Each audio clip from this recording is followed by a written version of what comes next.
Hola! What's good, everybody? There is no bigger tragedy as a UFC fan than not being able to watch your favorite fighter get into the octagon for years, alright?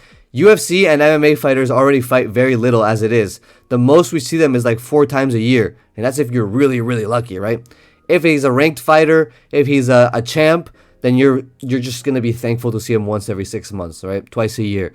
That's all you're getting from these guys. And it is what it is. Like the sports stuff on their body, they can't fight any more than that. Today we're going to be going over the fighters that we need to see back in the octagon, be it because they're entertaining, because they can move the division forward, or a mix of both. Let's get right into it with the first division, the flyweight division. Alexandre Pantoja. You know, it feels like we saw this guy fight very recently, and we did against Van, but it wasn't really a fight. It lasted 30 seconds. He fell, broke his arm. Before this, he was on a generational run. He was just whooping ass in the flyweight division, cleaning up shop. He was about to lap the division. If he had beat Van, which I thought he was going to do, that's what I picked him to do. Next would have been Tyra, and then he would have started lapping. Like, who's next after that? He's going to start lapping the division, right? Because he's already beat Royval. He's already beat Cap in the past, right? We need to see Alexandre Pantoja back in the flyweight division. We need to see how he matches up against the current champ, how he matches up against Tyra. I think he still has it in him. Hopefully this break, like this arm break, isn't going to be something that is an injury that becomes chronic, that fucks him up in the future. Hopefully this is just something that's a one-time thing, gets it fixed, gets back in the octagon, and gets fighting, all right? We need to see Alexandre Pantoja back in the ring, especially against Van, all right? Next, bantamweight division. Now, the bantamweights are pretty active. You know, we have Merab, he's pretty active. Sean O'Malley just fought recently. Petr Yan is active as a fighter. He just beat Merab, and he's going to be defending, hopefully, in a trilogy against Merab. Umar, for being a Nurmagomedov, he's pretty active. You know, he fought Bautista, he fought Davidson Figueiredo. He's not sitting around waiting for a title shot. Corey Sandhagen's pretty active. Aljamain Sterling is not super active, but we also don't need to see him get back in there. You know, I'm not sure. Yeah, I'm pretty sure he's not going to get a title shot no matter what he does. And so yeah, it's not someone we need to get into the division, you know. Peyton Talbot, he fights once or twice a year. That's good enough for a prospect. Raoni Barcelos, no one's really waiting for this guy to just no one's just, oh my god, I'm on the edge of my seat. Alexandre Topuria, that's someone we need to see back in the octagon. He fights very little, and part of it is because he spends a lot of his time helping out his brother, Ilia Topuria. So as we know, Alexandre, he took a loss very early in his career. And after taking that loss, he sort of retired from the sport and dedicated himself to helping out his brother. And we know that he's Ilya's main training partner. These guys go toe-to-toe. They're perfect for training each other because of the similar weight, similar build. They've been training since they were little kids, so they know each other's games super well. He spends most of his time fighting alongside Ilya. And if Ilya's in camp, then he's not going to be in camp because they can only focus on one brother at a time. And since Ilya's on this generational run, and his fights are so, indecisive. Like, we don't really know who he's going to fight, when he's going to fight. He's a little bit inactive now that he's become the champ. It's hard to see Alexandre in the cage, and it's hard to see him in the cage in the future, because we know he's going to prioritize his brother no matter what. And so we know that if Ilya is even rumored of getting a fight and some idea of a training camp starts, then nothing can happen with Alexandre. So he can only get fights, right after his brother wins. Basically, that's what we've seen with his other fights, right? We saw him fight Smotherman, was it? No. Well, Volk's teammate, I forget his name. And then we saw him fight the Kazakhstani most recently. He won both of them by decision. But yeah, it's hard to see Alexandre in the cage, which sucks because at bantamweight, he's a good build for the division. He's super skilled, just like his brother. And he's entertaining. He has the same boxing style. He has really good wrestling, really good Greco-Roman. We need to see him back in here, man. We really do. Next, featherweight division. Now, Movsar Evloev, this motherfucker, if he didn't have a fight scheduled with Earl Murphy, he'd be the pick 100%. I have him here anyway because even though he has a pick scheduled, I just have to get my shit off on him. This guy has been sidelined, I think, since 2024. He beat Aljamain Sterling, and he's just been sitting on the couch, bro. I don't know what this guy's been doing. Finally, now he comes off. He's ready to fight Lerone. Number one contender shot, whatever. Whoever wins gets a title shot. But goddamn, bro. 2024, we've been sitting here waiting for you for years, literally. Sitting there as a number one, number two contender for years. He beats Diego Lopez. He has wins over a bunch of good guys in the division. And he just sits there and does nothing, right? So we need to see him back in the octagon. I'm glad that he's scheduled with Lerone Murphy. I pray to whatever God I need to pray to that this fight doesn't fall through and we can actually see him fight. Because we need him to either get a win or get a loss for the division to move forward, right? Volk, he's not getting any younger, you know? He's 38, 37, 38. He needs to get a contender next to fight, and I think that should be Movsar. I think Movsar will win against Lerone. I'll make a video on that when it gets closer. I don't think it'll be close at all. But I'll make a video on that, and we'll talk about that later. But we need to see Movsar fight in the featherweight division for the sake of the division itself. You know, for his fight style, he's not the most entertaining guy ever. But we need to see the number one contender do something, man. Just do anything. Separate yourself from the rest of the guys in that division and go for that title. All right? Next, lightweight.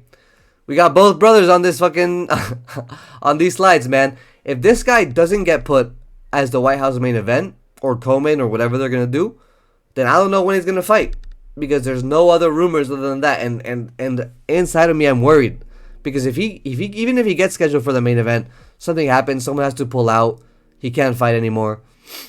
This guy's gonna fight one time a year, less. Like, he fought once in 2025, where he beat Oliveira, and he fought twice in 2024. He beat Volk and Max, and that's it. Like, it's been a slow year for Ilya. No fight announcements. We're about to get into March, bro. It's February 27th. You know, we're 2 days away from March, and still no idea what's going on with this man, where he's going, who he's fighting, no idea. We love to watch Ilya. I know, no matter if you love him, you hate him, you love to watch this guy fight because he's super entertaining. In the build-up, he trash talks. He makes it entertaining. He has his own narratives going into the fight. He's cocky. He's prideful, whatever. Like, everyone wants to see him either win or lose, but we're all invested, and we need to see this guy fight more, all right? We need to see him at least get a fight announced, because just like when he's sitting here in limbo, this guy's chilling. Like, he doesn't care about fighting. He has money from whatever else he's been investing in. We need to see him scheduled for a fight. We need to see him in the octagon, or else we're never going to see this guy ever again, all right? Next, the reason I made this fucking video, Shavkat Rakhmonov, my boy, they can never make me hate you, all right? They've been slandering your name for years, talking about, oh, your best win before Ian Gary was Jeff Neal. You get that title shot off of Jeff Neal, you know, this and that. He was scheduled to get a title shot against Bilal Muhammad, had to pull out because he had a bad injury. JDM stepped in, beat Bilal Muhammad, you know, changed the whole course of the welterweight division. Shavkat, man. 100% finish rate before his fight with Ian Gary, for which he went into injured, right? Who knows if he hadn't got into it injured, if he would have finished Ian Gary. He was close on the feet, rocked Ian Gary a couple times. This guy is super entertaining every time he fights. The issue is that he fights once a year, and now less. He's been inactive since 2024.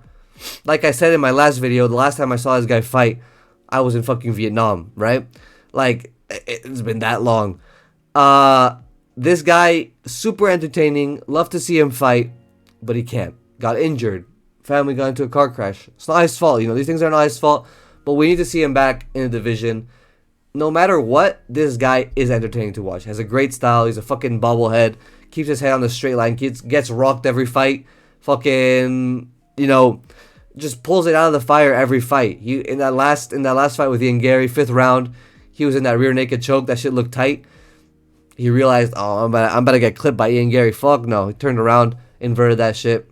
Great performance, all right? We need to see Shavkat back in the ring, back fighting. Let's get this guy one fight. Like, whoever the number one contender is at that point, match him up against Shavkat when he comes back and give this guy a title shot. All right? He deserves it. Next, middleweight division. Now, here I was between a couple fighters, right? Israel Adesanya. Need to see him fight again. MVP. Love to see him fight again. Robert Whittaker. Love to see him fight again. These guys have all, like the last time I saw Israel Adesanya fight, I was in Singapore. Again, like, I was in a whole different country. That was a long time ago. I think that was the beginning of 2025. Yeah, that was the beginning. So it's been more than a year now since he's been fighting. It's damn near 2024 with Izzy.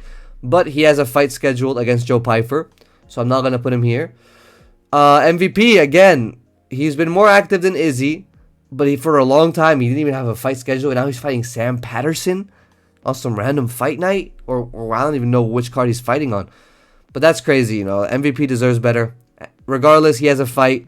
So I have to put Bobby Nux. Robert Whittaker had a fucking devastating decision loss to Reinier the Ritter. That was really like the inflection point with him. Whether like, okay, is he gonna be able to go on one more title run, or is it over? That was the depending on that fight, whether he stole the hype from Reinier the Ritter or not. You could give that fight to Bobby Nux. Honestly, like scoring it live, I gave it to Robert Whittaker. Oh my god, Robert Whittaker. Look at this fucking guy, Robert Whittaker. I didn't even realize I wrote it wrong. Okay, anyway, I gave Robert Whittaker the fight when he was fighting RDR live. Retrospectively, I think RDR won that, alright? But Robert Whittaker, he's super entertaining. I love his style. I love him as a person, you know. This guy is a fucking, like, he's hilarious. You know, he has the Aussie humor. I love this guy's fight camps, the build up. I like watching his interviews, him outside of the fights, and then in the fights too. He's a striker, great takedown defense, keeps stuff standing. You know, has potential to rock people. He really hurt RDR. I believe it was the second round in their fight.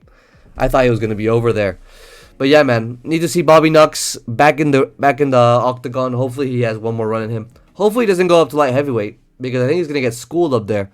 He's really fast, he's really good, but he's not as young as he used to be. And he's really short for the division. So let's see Bobby Nux at middleweight. Let's see him get another fight, alright? Next. Light heavyweight. Jamal Hill. Man, I forgot to put this guy here as light heavyweight pick. Look at this fucking blob, dude. He looks like, if I put this guy on the screen, I tell you this is a heavyweight fighter. Based on all the heavyweight fighters, you'd be like, yeah, that's a heavyweight fighter for sure. Like, he's a heavyweight. Look at his build. No, man.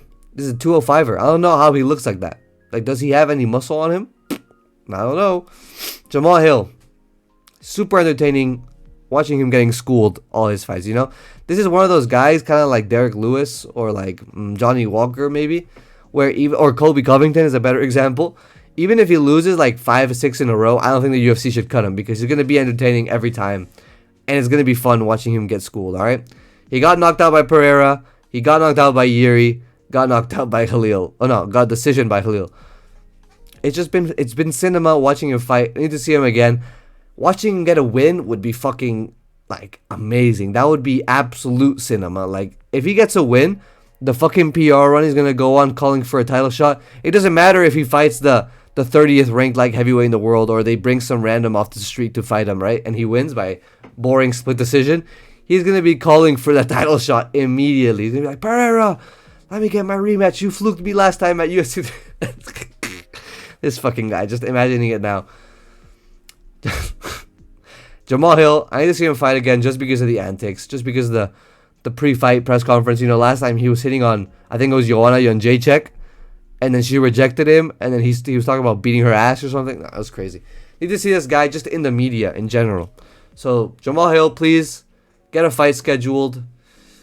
Get your blob ass in the gym and get into the octagon. All right, next. And finally, heavyweight, Tom Aspinall. Now, this is the obvious pick, right?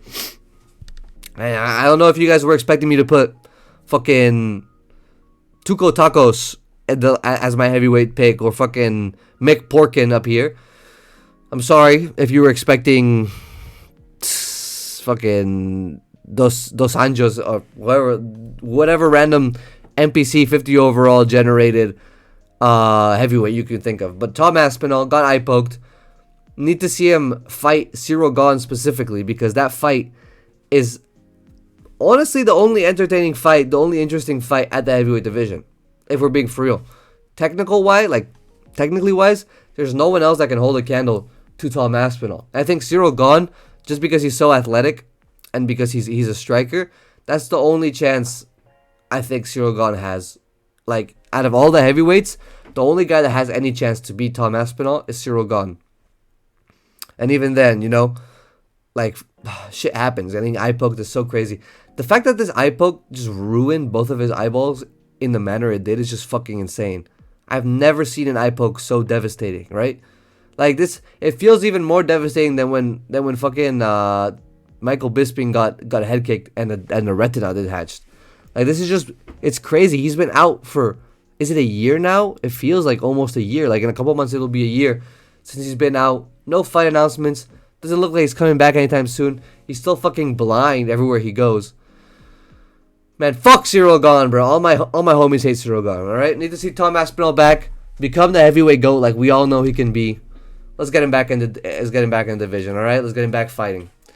Thank you guys for watching. What do you guys think of these fighters? Who is the fighter you guys are missing, right? Who's your baby boo that you need to see back fighting back in the division? Let me know in the comments below. Thank you for watching. I'm gonna go buy a Sharpie, alright? Ciao.